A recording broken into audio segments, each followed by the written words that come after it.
que usted me dio es correcta. Está bien fundamentada porque la pueden defender. ¿Sí? Todos tienen la misma idea. Yo lo que intento hacer es, en la medida de mis posibilidades, es que usted una todo lo que se busca en la respuesta. Tiene que decir que es una aptitud, tiene que decir que es sujeta de derechos y de obligaciones y que se adquiere con la mayoría de edad. Esas 4 cosas necesito que tenga su definición. Usted ordénelo, pero ordénelo lógicamente.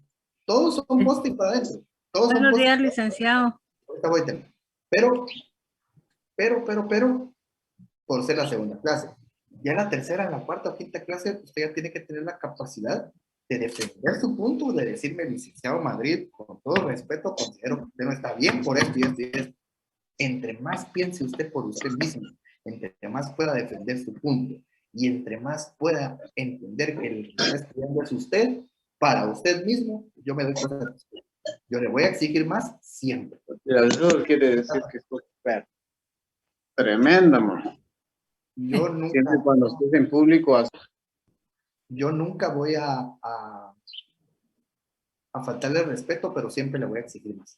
Y conmigo tiene que ser no menos que perfecto. Ahora sí, Telma, dígame. Sí, licenciado, yo tengo una definición así. Dice, es la aptitud de una persona para obtener derechos y obligaciones en el mundo jurídico y esa se adquiere a los 18 años, que es la mayoría de edad. Totalmente de acuerdo. Ahora bien, en la Constitución Política de la República de Guatemala, ¿habrá algún artículo que regule que la mayoría de edad se adquieren derechos civiles?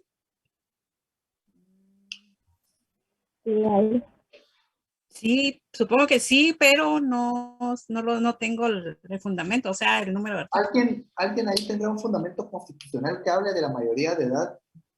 Artículo 140. No, perdón, estaba buscando. Es el artículo 147 de la Constitución Política de la República y los artículos 147 y el artículo 1850 de la ley. Va, léame el 147 de la Constitución. Creo que es el que está bien. ¿Lo tiene ya a la mano? No la tengo a la mano. Ahí está. Dígame. Licenciado, en el artículo 8 también.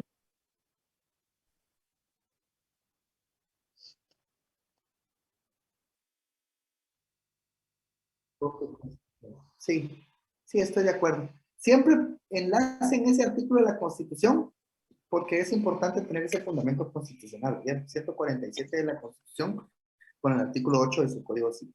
¿Bien? Siempre ténganlo ahí a la mano. Entonces, voy a leer el artículo 8. Entonces, vamos a ver. ¿Cómo se llama? Por eso es que es importante a veces que me aprenda los nombres, pero poco a poco Artículo 8, capacidad. La capacidad para el ejercicio de los derechos civiles se adquiere por la mayoría de edad. Son mayores de edad los que han cumplido 18 años. Los menores que han cumplido 14 años son capaces para algunos actos determinados por la ley. A eso se le denominaba capacidad relativa. Antes, hoy actualmente el Código Civil ya la capacidad relativa ya se maneja cada vez con menor situación en virtud de leyes y tratados y convenios firmados por el Estado de Guatemala, donde se prohíbe casi cualquier actividad para los menores de edad. Por ejemplo, antes se podía contraer matrimonio, incluso ya los derechos laborales ya no son del todo permitidos. ¿Por qué? Porque el menor de edad tiene que protegérsele, no puede tener capacidades para tomar ciertas decisiones. Es una protección que se les da. Sin embargo, antes se le denominaba capacidad relativa a esto. Hablemos de la incapacidad. Fíjense usted de que el Código Civil habla muy poquito de la capacidad. Dice, es el artículo 8 y muerta la gallina, pero de la incapacidad es del 9 hasta el 14. Y hay que estudiarlo en un orden específico. Mire pues, artículo 9, incapacidad. Por 2 situaciones se puede solicitar el estado de interdicción. A ver, ¿quién me lee el artículo 9, por favor? Artículo 9. Los mayores de edad que adolecen de enfermedad mental que los priva de discernimiento deben de ser declarados en estado de interdicción. Ahí dejémoslo, Pueden ahí dejémoslo. Entonces, mire, David, ¿sí? ¿Puede un menor de edad ser declarado incapaz?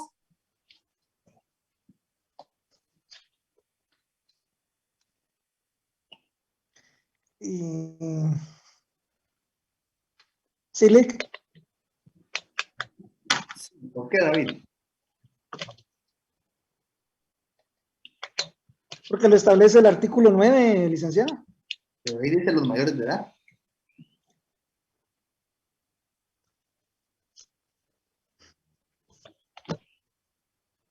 Edgar Abel Castañeda. Gracias, Lick, buen día. Sí, solo los mayores de edad pueden ser declarados en estado de interdicción, porque los menores de edad gozan de representantes legales que ejercen su tutela o su patria potestad y son los que los representan. Los menores de edad ya son incapaces por sí mismos, joven. Entonces no se le puede declarar incapaz a alguien que es incapaz. No se podría. Por eso es exactamente, Edgar, es una respuesta correcta. Muy bien, me agrada. David, sigamos leyendo el artículo 9. Sí, Lick. Pueden asimismo ser declarados en estado de interdicción las personas que por abuso de bebidas alcohólicas o de estupefacientes se exponen ellas mismas o exponen a sus familias a graves perjuicios económicos. ¿Me vieron, jóvenes? La declaratoria de interdicción. Ahí dejemos la ahorita. ¿Sí? Por bolos, pues pueden declarar interdictos. Hay que portarse bien. Miren, y yo insisto, ustedes creen que yo los ayudo, son ustedes los que me ayudan a mí. Ya saben que ustedes ahora que entran a estudiar los sábados, los viernes no pueden irse a parrandear, tienen prohibido ir a beber los días viernes. ¿Sí? ¿Por qué? Porque tienen clase conmigo el día sábado. Y tienen que venir buenos y sanos porque ya vieron que yo los angoloteo todo. El día sábado ya pueden tomar, pero no te los recomiendo. ¿Oyeron? Pórtense bien. Por dos casos se puede declarar la incapacidad. La incapacidad se puede declarar por aquellos mayores de edad que adolecen de enfermedad mental que los priva de discernimiento y las personas que por abuso de bebidas alcohólicas o de estupefacientes se exponen ellas mismas. Dos situaciones son las por las cuales una persona puede ser declarada en estado de interdicción o puede ser declaradas incapaces. Para declarar a una persona incapaz, primero se debe hacer la declaración de interdicción. A ver, leamos el artículo número 12. Leamos el número 2, por favor. Artículo número 12. La interdicción puede solicitarla indistintamente el Ministerio Público, los parientes del Elizabeth. ¿Cómo se debe de leer eso del Ministerio Público? ¿Cómo se debe leer? Procuraduría General de la Procuraduría General de la Nación. Ajá, mire pues, compañerita, es que se me va, pero ¿quién estaba leyendo? Ya, licenciada. Hola, Elizabeth. Mire pues, Elizabeth. En el Código Civil, donde diga Ministerio Público, se debe de entender Procuraduría General de la Nación. El fundamento legal de esto es el artículo número 1 del decreto 25-97 del Congreso de la República. ¿Oyó, Elizabeth? Entonces, cada vez que diga, no puede leer Ministerio Público, tiene que leer Procuraduría General de la Nación. Y son detalles todos. Mire, táchelo en su Código Civil de una vez. Quite el Ministerio Público y ponga PGN arriba. ¿Por qué? Porque cuando usted está en su examen técnico profesional, se pone tan nervioso que se le olvida. Y va a leer Ministerio Público. Y lo peor es que el catedrático lo va a seguir. Se le va a quedar viendo y va a continuar. Y usted pensó que la tiene buena. Y al final la tiene mala porque usted dijo Ministerio Público en vez de leer Procuraduría General de la Nación. Son detalles, pero ¿cómo son de importantes? Otra vez, Elizabeth, léame otra vez el 12. Artículo 12. La interdicción puede solicitarla indistintamente la Procuraduría General de la Nación, los parientes del incapacitado o las personas que tengan contra él alguna acción que deducir. Ahí dejamos. Entonces, mire, pues. Okay. Hay una persona mayor de edad que tiene una enfermedad mental. Sí, este es el caso, tiene una enfermedad mental. Solo por el hecho de cumplir la mayoría de edad y ser un ciudadano guatemalteco, esta persona ya tiene su capacidad de ejercicio. Sin embargo, por ser una persona que no tiene su capacidad evolutiva, un discernimiento, establece la ley, adecuado, se debe de solicitar el estado de interdicción. ¿Para qué se solicita el estado de interdicción? Para declarar la incapacidad. Fundamento legal, artículo 9, segundo párrafo. Leamos el artículo 9, segundo párrafo, por favor. La declaratoria de interdicción produce desde la fecha en que sea establecida en sentencia firme incapacidad absoluta de la persona para el ejercicio de sus derechos. Punto Pero y los coma, actos... déjelo. Entonces, mire, personas, otra vez. Se puede declarar ¿a quiénes se les puede declarar la incapacidad, el estado de interdicción? Perdón, ¿a quiénes se les puede declarar el estado de interdicción? A dos personas. A los mayores de edad que adolecen de enfermedad mental que los priva de discernimiento y las personas que por abuso de bebidas alcohólicas o de estupefacientes se exponen ellas mismas. ¿Quiénes pueden solicitar esta declaración de interdicción? La puede solicitar la Procuraduría General de la Nación, los parientes del incapacitado o las personas que tienen contra él alguna acción que deducir. ¿Sí? Entonces lo voy a silenciar de una vez. O una acción que deducir. ¿Cuáles son los efectos jurídicos de la declaratoria de interdicción? Producen, desde la fecha en que sea establecida en sentencia firme, la incapacidad absoluta de las personas para el ejercicio de sus derechos. Resumen, pues. Artículo 9. Artículo 8. Capacidad. Ya sabemos qué es capacidad. Ahora vamos a hablar de la incapacidad. Para hablar de la incapacidad tenemos que hablar de la declaratoria de interdicción. ¿Y quiénes son las personas que pueden ser declaradas interdictas? Pueden ser declaradas interdictas aquellos mayores de edad. Fíjese, pues, la palabra completa aquí es mayores de edad. Aquellos mayores de edad que adolecen de una enfermedad mental o los que sufren de un abuso de bebidas alcohólicas y estupefacientes. ¿Quiénes lo pueden solicitar? La Procuraduría General de la Nación, los parientes del interdicto o cualquier persona que tenga interés. ¿Cuál es el efecto de la declaratoria de interdicción? Declarar la incapacidad absoluta desde el momento de la sentencia. Edgar, dígame, ¿qué le puedo dar? Dicla, ¿es correcto indicar que el estado de interdicción es también denominado curatela? Sí.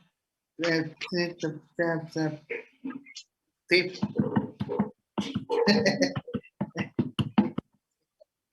No le convence. Sí, no me convence, es que es un problema, en la doctrina civil es un problema, pero si le preguntaran qué otro nombre recibe y usted dice eso, es correcto, salva la pregunta, pero sí me queda debiendo en como la mojarra. Sí me queda, no me convence, y yo soy una persona que casi cuesta mucho convencer, entonces es complicado, pero sí, estoy de acuerdo con... Sigamos. Pues mire, Disculpe. sí, dígame, Javier. Javier me habló, ¿no? Sí, soy yo, perdón.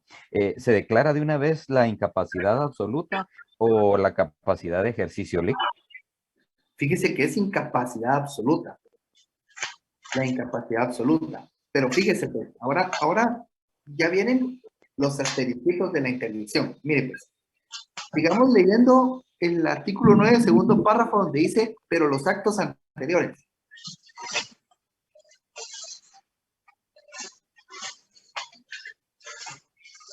¿Alguien pone?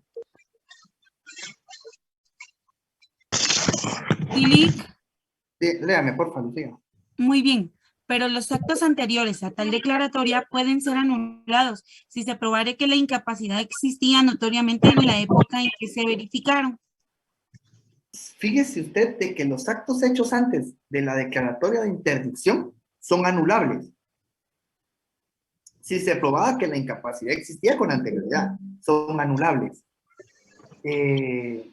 Leamos el artículo 10. Artículo 10. Las perturbaciones mentales transitorias no determinan la incapacidad de obrar, pero son nulas las declaraciones de voluntad emitidas en tales situaciones. Entonces ya se dio cuenta que el artículo 9 habla de anulabilidad y el artículo 10 habla de nulidad de una vez. Vamos a leer el artículo 11, por favor. Después de la muerte de un individuo, los actos realizados por el mismo no podrán impugnarse por incapacidad, sino cuando la interdicción ha sido pedida antes de su muerte, o cuando la prueba de la incapacidad resulte del mismo acto que se impugna. Póngale un asterisco porque este nos va a servir en el proceso sucesorio testamentario e intestado. Ya verán ustedes por qué. Pero déjenme ahí el asterisco. El que me preguntó respecto a lo de la incapacidad absoluta. Leamos el artículo 13, por favor. Quienes padezcan de ceguera congénita o adquirida en la infancia y los sordomudos tienen incapacidad civil para ejercer sus derechos, pero no pases de los que puede ser su voluntad de manera Entonces, mire pues, dice, quienes padezcan de ceguera congénita o adquirida en la infancia y los sordomudos tienen capacidad civil para ejercer sus derechos. Entonces, de una vez una incapacidad civil. Pero, dice la ley, pero estas personas son capaces de voluntad de una vez da una incapacidad absoluta, porque así lo establece la ley. Pero aquellas personas que puedan expresar de manera indubitable su voluntad no pueden ser declaradas en estado de interdicción ni son declaradas incapaces. ¿Oyeron? ¿Por qué? Porque el declarar indubitablemente significa que no queda a duda lo que está ejerciendo él en su manifestación de voluntad. ¿Para qué nos sirve todo esto que estamos viendo? El 14 ya lo habíamos visto, ¿se recuerdan ustedes? Que era que los incapaces pueden ejercer derechos y obligaciones. Sí pueden, por medio de sus representantes legales. Licenciado, disculpe. Ejemplo, alguien que no se le ve que puede ser declarado incapacitado, pero póngale que es alguien que toma demasiado, pero en sí, en la realidad, es la que cuando está bien, actúa re bien, pero si toma demasiado y es como dice, como un peligro para la, ¿cómo se llama? Ay, ¿cuál es? ¿Qué le digo? O sea, con la plata de la familia, pues no encontré, se me olvidó la palabra, de que nos perjudica en la economía, pero Sí, él en sí actúa normal. Él puede ser declarado, porque recuérdese que usted como familiar puede solicitar la declaratoria de interdicción. Y él tiene que probar que el bolo es un despilfarrador, porque recuérdese que todo lo que en civil, salvo los procesos judiciales donde no hay litis, en todos los demás hay litis. Es decir, usted tiene que decir, él es gasto, va, esa posición voy, vaya, muy bien, pruébelo, pues. O sea, demuéstrele al juez el dinero. Tiene que probarlo. Para eso también se podría adherir incluso la Procuraduría General de la Nación si hay menores de edad donde se demuestra que hay peligro de los niños. ¿Sí, Byron? Ok, gracias. Buenos días, sí, a eso iba, a que la ebriedad consuetudinaria también es presupuesto para poder pedir también esta cuestión, ¿verdad? Lo dice ahí un artículo, no estoy ahorita, bueno, yo estoy en el trabajo, estoy tratando de cachar algo de lo que hay en la clase, pero sí tengo claro que la ebriedad de esa consuetudinaria o que sea, digamos, social, ¿verdad? Sí afecta y es un presupuesto para poder pedir, ¿verdad? Que puedan dar la interdicción. Gracias. Ahí estamos, Byron. Ahora bien, jóvenes, como vimos bien en el artículo 9 y en el artículo, perdón, en el artículo 9 y en el artículo 10, vimos que hay actividades que son anulables y hay actividades que son nulas. ¿Por qué? Porque en la declaratoria de voluntad, los hechos o circunstancias pueden ser anulables o nulas. ¡Qué pila, ¿verdad? ¿Qué es la diferencia entre cada una de ellas o para qué nos va a servir eso? Entonces, mire pues, háganme un enorme favor. váyanse a, voy a compartir pantalla. Lo que pasa es que cuando comparto pantalla ya dejo de ver quién es la persona que me habla, entonces me resulta un poco complicado darle la palabra. Pero quisiera que vieran este cuadro.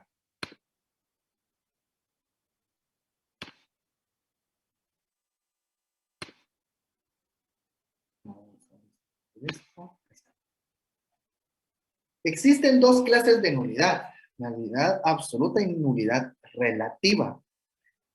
En la denominación en su Código Civil y su Código Procesal Civil y Mercantil, su Código de Notariado y su Código de Comercio de Guatemala, ustedes van a ver dos denominaciones que se utilizan, nulo y anulable. Nulo es la nulidad absoluta y anulable es la nulidad relativa. Esto se hace en las declaraciones de voluntad para determinar la capacidad o incapacidad de una persona para ejercer derechos y contraer obligaciones. Está regulado desde el artículo 1251 de su Código Civil. Entonces vayámonos al artículo 1251 de su Código Civil, por favor. Entonces, mire pues. Los requisitos esenciales. Así es. El artículo 1251 establece: el negocio jurídico requiere para su validez capacidad legal del sujeto que declara su voluntad, consentimiento que no adolezca de vicio y objeto lícito. Es decir, que si en un acto, en una declaración de voluntad de cualquier negocio jurídico, la capacidad legal de una persona no es correcta, el efecto es que es nulo. Y el efecto está regulado en el artículo 1301 de su Código Civil. Vayamos al 1301 de su Código Civil. Hay nulidad absoluta en un negocio jurídico cuando su objeto sea contrario al orden público o contrario a leyes prohibitivas expresas y por la ausencia o no concurrencia de los requisitos esenciales para su existencia.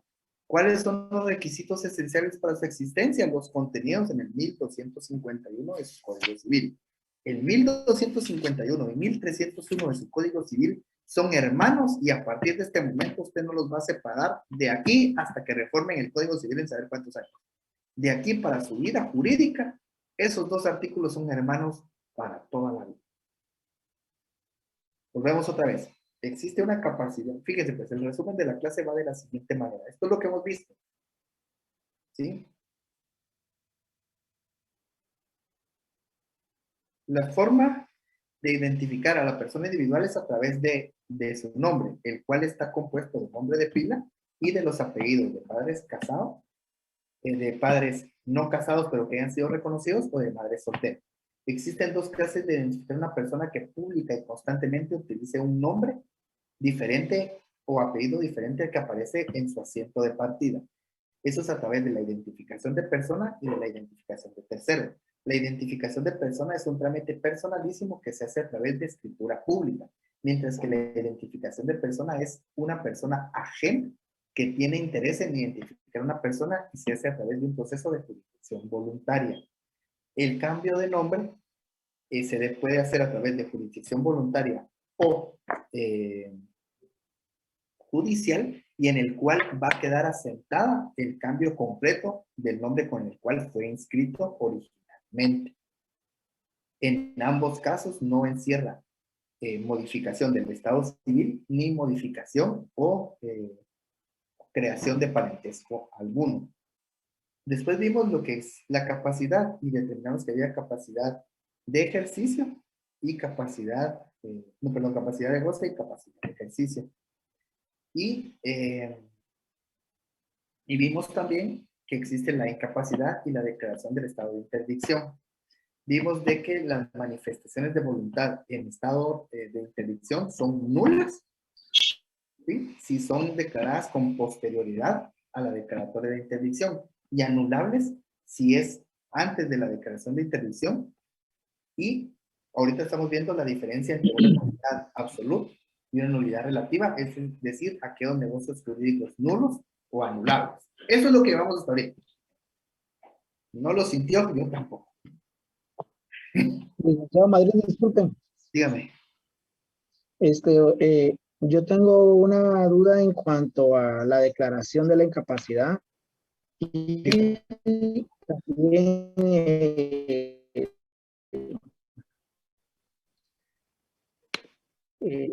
capaces. Eso, la incapacidad civil se tramita en un juzgado de primera instancia de lo civil o de familia. Si no estoy mal, la capacidad se maneja en los juzgados de familia. Preguntémosle al experto en eso. David Lee, ¿está ahí? ¿Qué tal, Lick? Soy Diego. Pero no se preocupe, Diego, perdón, a mí Diego también Lee. yo estoy tratando Diego de Lee. memorizar su nombre. Aquí estoy, va de memorizarlo y memorizarlo y memorizarlo. Como uno no se acostumbra, no se preocupe. Mire, le voy a hacer un chiste que dicen de mi nombre. Yo me llamo Gonzalo Madrid y lo primero que me dicen es, pero no le va al Real Madrid, No, va al Lick. ¿sabe de qué me acuerdo yo? De Gonzalo de Alvarado. Estoy yo, Gonzalo de Alvarado, pero no es Gonzalo de Alvarado, es Gonzalo Madrid. Entonces me pasa lo mismo, Lick. Pero no se preocupe. Pero no le voy a ese equipo. No, pues. No le voy, casi me hace chiste. Gonzalo Madrid, pero no le va al Real Madrid, va al Lick. Usted le va al Barça. Mire, Lick, yo realmente la ley de tribunales de familia, vamos a ver, habría que ver la ley de tribunales de familia. Digamos, si la declaratoria de interdicción tiene que ver con digamos, algún miembro de la familia, entonces pensaría yo que sí, que es un juzgado tiene que ser un juzgado de primera instancia de familia, ¿verdad? Es un juzgado de primera instancia de familia en un proceso de jurisdicción voluntaria, o yo, compañerito, el que me hizo la pregunta. Ahora, sí, si fuese gracias. alguien ajeno al círculo familiar, pensaría yo que es un juez de primera instancia civil, ¿verdad? No, creo que todo lo tramita ya familia, Diego. Ah, bueno. Gracias. También lo tramita todo familia. Sí. Ok, ahí estamos entonces. Muchas gracias, licenciado. Muchas gracias, Diego. Ahí estamos.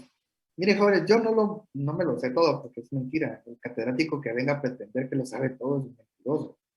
Pero mientras sepamos dónde irlo a buscar y dónde estudiar, no hay ningún problema. Lo que no se vale es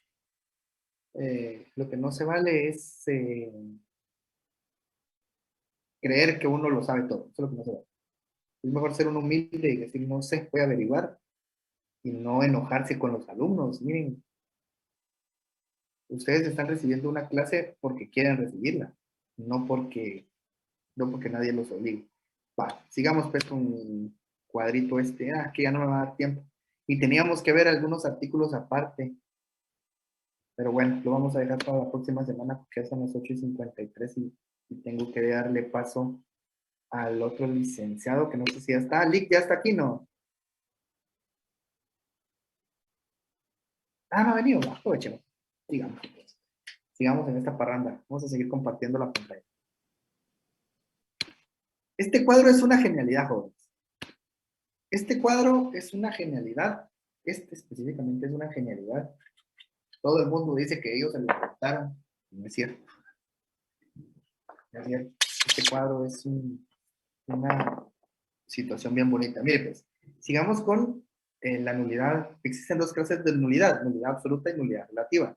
A la nulidad absoluta también se le puede denominar nulo, y a la nulidad relativa también se le puede denominar anulable. Los motivos de la nulidad absoluta están contenidos en el artículo 1251, en el que se establece que el negocio jurídico requiere para su validez la capacidad legal del sujeto que declara su voluntad, consentimiento que no adolezca de vicio y objeto lícito. El efecto de la nulidad absoluta está contenida en el artículo 1301, es decir, aquellos negocios, la nulidad absoluta es un negocio, cuando sea contrario al orden público, contrario a las leyes prohibitivas expresas y por la no ocurrencia de los requisitos esenciales para su existencia. Los negocios que adolecen de nulidad absoluta no producen ningún efecto, es decir, la nulidad absoluta, también denominada nulidad, su efecto jurídico es que no nace a la vida jurídica. Por lo tanto, si no nace a la vida jurídica, no es revalidable, es decir, nadie puede revalidar un acto que ya es nulo de pleno derecho. Y además de eso, no es de carácter imprescriptible. Es decir, no prescribe nunca la nulidad, porque aquello que no nace a la vida jurídica no tiene una fecha de prescripción. ¿Quién lo solicita? Está contenido en el artículo 1302 y dice, la nulidad podrá ser declarada de oficio por el juez cuando resulte manifiesta, puede también ser agregado por los que tengan interés o por la Procuraduría General de la Nación. En síntesis, existen dos clases de nulidades, la nulidad absoluta y nulidad relativa.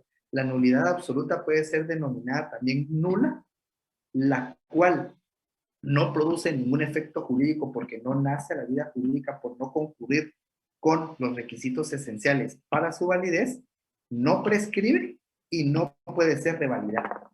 Eso es nulidad relativa. Perdón, nulidad absoluta.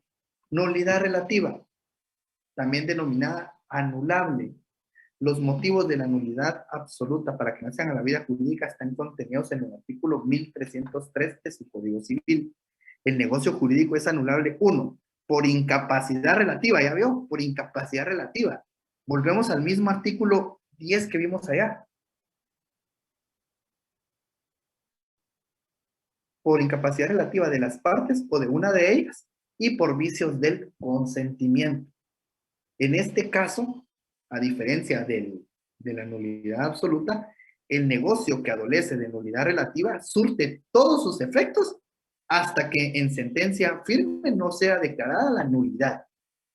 Mientras que en la nulidad absoluta no produce ningún efecto porque no nace a la vida jurídica, en la nulidad relativa nace a la vida jurídica el negocio jurídico hasta que en sentencia firme se dice ya no.